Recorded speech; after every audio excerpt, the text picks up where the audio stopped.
এক নাবালিকাকে অস্ত্র দেখিয়ে অপহরণ, 4 ঘন্টা ঘরবন্দি নাবালিকা, দরজা ভেঙে উদ্ধার করল পুলিশ। প্রিয় দর্শক, আপনারা দেখছেন পিস নিউজ বাংলা। নাবালিকাকে অস্ত্র দেখিয়ে অপহরণ করে নিয়ে গিয়ে ঘরবন্দি করে রাখে এক ব্যক্তি। পুলিশের তৎপরতায় 4 ঘন্টার মধ্যে উদ্ধার নাবালিকা। জানা যায় মুর্শিদাবাদ জেলার শক্তিপুরের মিল্কি গ্রামে এক নাবালিকাকে গলায় অস্ত্র ধরে অপহরণ করে নিয়ে গিয়ে বাড়ির মধ্যে প্রায় 4 ঘন্টা আটকে রাখে মইদুল শেখ নামের এক ব্যক্তি। তার বয়স 33 বছর। সে মানসিক ভারসাম্যহীন বলে জানা গিয়েছে। স্থানীয় সূত্রে জানা গিয়েছে হাসুয়া গলায় ঠেকিয়ে নাবালিকাকে অপহরণ করে এবং পরে তাকে বাড়ি নিয়ে গিয়ে 4 ঘন্টা আটকে রাখে। ঘটনার খবর পেয়ে ঘটনাস্থলে পৌঁছায় শক্তিপুর থানার পুলিশ এবং ঘরের দরজা ভেঙে নাবালিকাকে উদ্ধার করে। পুলিশ সূত্রে জানা গিয়েছে নাবালিকাকে ঘরবন্দি করে রাখার কথা ওই নাবালিকার এক আত্মীয় ফোনের মাধ্যমে পুলিশকে জানায়। খবর পেয়ে শক্তিপুর থানার এএসআই শফিকুল ইসলাম এবং তার সহকর্মীরা ঘটনাস্থলে পৌঁছে সাহসিকতার সঙ্গে ঘরের দরজা ভেঙে নাবালিকাকে উদ্ধার করে। সম্পূর্ণ ঘটনার তদন্ত শুরু করেছে পুলিশ। Bureau report, PC news Bangla. কম খরচে ডিজিটাল মাধ্যমে বিজ্ঞাপন দিয়ে নিজের ব্যবসাকে বাড়িয়ে তোলো। সকাল 5টার ঘটনা। আমাকে বলছিল তুমি হয়েছে তালাটা খুলো তাই বলছিল আমাকে।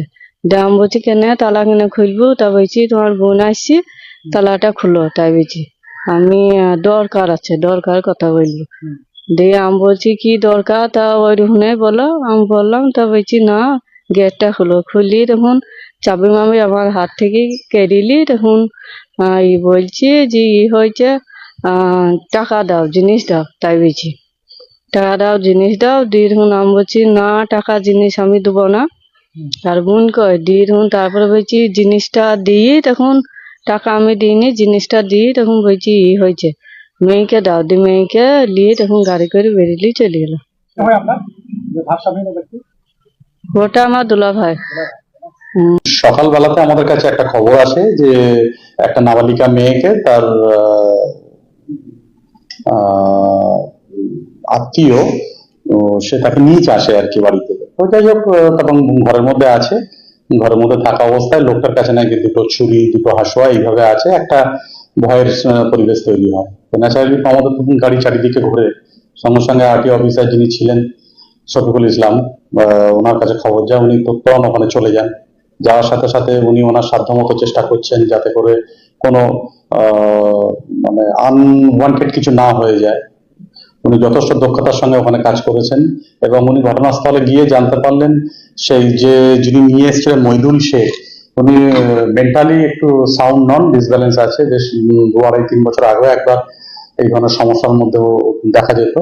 তো ন্যাচারালি সেটা আমাদের কাছে চিন্তার কারণ হয়ে দাঁড়ায়। উনি ওনার সাধ্যমতো আমাদেরকে খবর দেয়। লাস্টে বসন্ত কবিরাজ যিনি আছেন সেকেন্ড অফিসার, উনিও যান। কিছু আমিও যাই। গিয়ে তারপরে দেখলাম যে পরিস্থিতি আরো বেশি টাইম কিল করলে মেন্টাল থেকে কি করে দেবে ঠিক নেই, কিন্তু আমাদেরকে খানিকটা দক্ষতার সাথে সজাগতার সাথে নিয়ে তাকে কথা বলতে বলতে তাকে বিজি রাখার সাথে সাথে খুব স্মার্টলি আমাদের শফিকুল ইসলাম ও দরজা 1 কিকে দরজা ভেঙে ঢুকে তাকে বাচ্চা মেয়েটিকে রিকভারি করে এবং যে মইদুল শেখ বলে যে ছিল তাকেও বাইরে আনা হয় এবং তার সাথে কথা বলে জানা যায় যে এই ঘটনা নিয়ে তার কোনো বিকারণই কিছু নেই এবং আমরা বুঝতে পারি সে মেন্টালি সাউন্ড নয়। তারপর এলাকার অনেক লোকজন আসে, তাদেরও একই বক্তব্য যে মেন্টালি ও ঠিক নেই। তারপরে তার বাড়ির লোকজনদের সহযোগিতায় তাকে আমাদের খানিকটা তৎপরতায় তাকে বহরমপুরের মেন্টাল ট্রিটমেন্টের জন্য পাঠানো হয়েছে। সুবর্ণ সুযোগ, পিসি নিউজ বাংলা পোর্টালে সমস্ত বিজ্ঞাপনে চলছে বিশেষ ছাড়। এখানে সমস্ত ব্যবসা প্রতিষ্ঠানের বিজ্ঞাপন প্রমোশন করানো হয়। বিশদে জানতে আজই যোগাযোগ করুন। WhatsApp number 9434674111। পিসি নিউজ বাংলার যে কোনো খবর সবার আগে পাওয়ার জন্য লাইক করুন আমাদের পেজে এবং ফলোইং অপশনে গিয়ে সুই ফার্স্ট অপশনটি ক্লিক করুন।